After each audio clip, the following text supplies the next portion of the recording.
ҳамада салом алейкум. Ма бояд рӯзи пешаи видеоро сар кардан, мумкин ҳам шумо, мумкин ма химам бояд ки хидма бугум ки какого хуя? ма технообзорчик нестам, ма дар бораи телефон гап задистам. Барои оне ки ма пешаира гуфтам, ма фикр мекунам, ма бояд ира бугум ки А какого хрена? ин компания хеле телефон выпускает кардагия. Вот инем хеле шумо да мешава намешава, ма да мешавам хелолати ки ҳози то ест ки ҳами хел састая нишид ки ма ҳами чизе ки дидам мехоҳам ки ма як каса бугум, не ки ҳози соат чанда?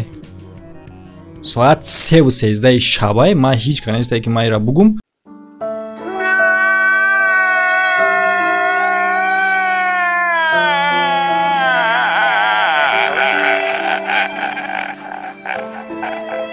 Ма сини камера мегум. Ва ира баъдан мумкин дар монтаж ба шумо бинеша. Ма то ест нагум ира мекафума, ма бояд ира бугум. Ма материал ҷамъ кардистам. Хай баъд монда мешава перерифта, мисол як ютубчик медро ягончи тамошо мекунӣ, дам гирифтан, яъне ки блогеро мо ҳам хеле дам мегирем. Ма дигарро намедонам, ма дам гирифтанда баъди кор мемонам дар ютуб ягончи тамошо мекунам. Баъд ма да мебуроя дар рекомендатсиям iPhone без камера. Чего, блядь? Вот iPhone без камера. Хози мумкин шумо фикр кунед ки iPhone без камера барои оне ки хай нархша арзон кардиан, на камераша убират кардиан, нархша арзон кардиан, хатя даи асри мо iPhone без камера. Вот кида дар кораи Nokia билайн? Уже оз асри нав пешрафт истае ку типа наоборот бо зуртар шава. Не ки мебуроя iPhone без камера. Сабаб мо мекоем причина ки чи ба iPhone метавона без камера боша. Якм чизе ки дар сарат меояд, может нархш арзон кардаган. Нет. 3 баробар нархаш қиматай. Причина ихе iPhone баровардан дар чие? То ест ки 3 баробар нархаш қиматай плюс камера надора. То есть и минус мешава, минус камера надора, типа камераша докупат мекуни отдельно, отдельно ягон камера дигар мегири, шнуркай қатши мезани мебари кор мекуни. Ман намедонам критерияи компанияра ва иша гуфтам дар корае ки компания ҳам хеле мефаҳмона ки сабаби баровардани мо и телефон ҳами буд ки ҳаст организатсияҳое ҳаст ҷоҳое ки дар уҷа телефонҳои камерадор хати мумкин нест секретни организатсияда мо барои ҳамо баровардагием. Так ладно, ӯ организатсияе ки работникош бояд телефонҳои без камера дошта бошанд осонтар нестае аюда ки просто ҳами айфони оддишона бикшан камераша биканан дар пиштиш нами чи хеле ки шумо як тникара клекадагиен, ном хеле тникара клекнану бираван корда не? В принципе логично. Ихе осонтар нестае, чем аз оне ки ай нархи айфони обычни фирмени ки камера дора, шумо айфона камераша меканед, просто як тникара дар пиштиш кле мекунед, 3 баробар қимат мефурӯшен.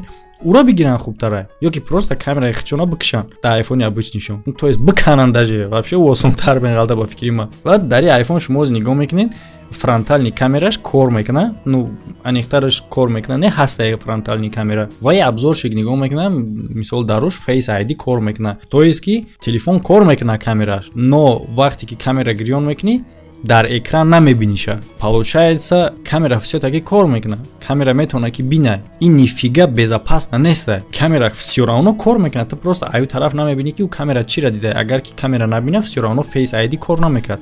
Раз Face ID руи тира мебина, значит ки камера кор мекуна. Получается якм сабаби ки и барои организатсияе ки камерадор хати надрои бояд, значит и факт, и сабаба уже ҷиқид. Вот смысл чи ба телефон 3 баробар қиматае, телефоне ки камера надора. Ягон причина хуб дар ҷо ёфта намешава. Ой, какая ж это все хуйня. Какой смысл? Тише, дядя Джуниор, я больше не могу. Барои организатсияҳои секретни не фронтални дора ку. Майли барои организатсияҳои секретни боша, камераи айфони оддитона камераша биканен, бирен ҳамҷо ё ки Nokia билайн бихарен. То есть разница ай смартфон, ай телефонҳои обычни кнопочни без камера дар чие ки камера дора у надора, у доступ дар интернет дора и надора. Хайр аст ки ихе телефонҳо дар кор нестае, лучше ҳаму одамое ки дар ҳама организатсияҳои секретни кор мекунанд, телефонҳои кнопочни оддира бигиранд, барои чем ай оне ки айфони 12 3 баробар қимат мехаранд барои оне ки камера надошта боша. То есть ки парадокс я бор нигоҳ кунед, мо як чизи нав мехарем, я аппарати нав мехарем, барои оне ки як функсияи нав дора, барои функсияи навош и аппарат қимат мешава. Правильно? Правильно, логично.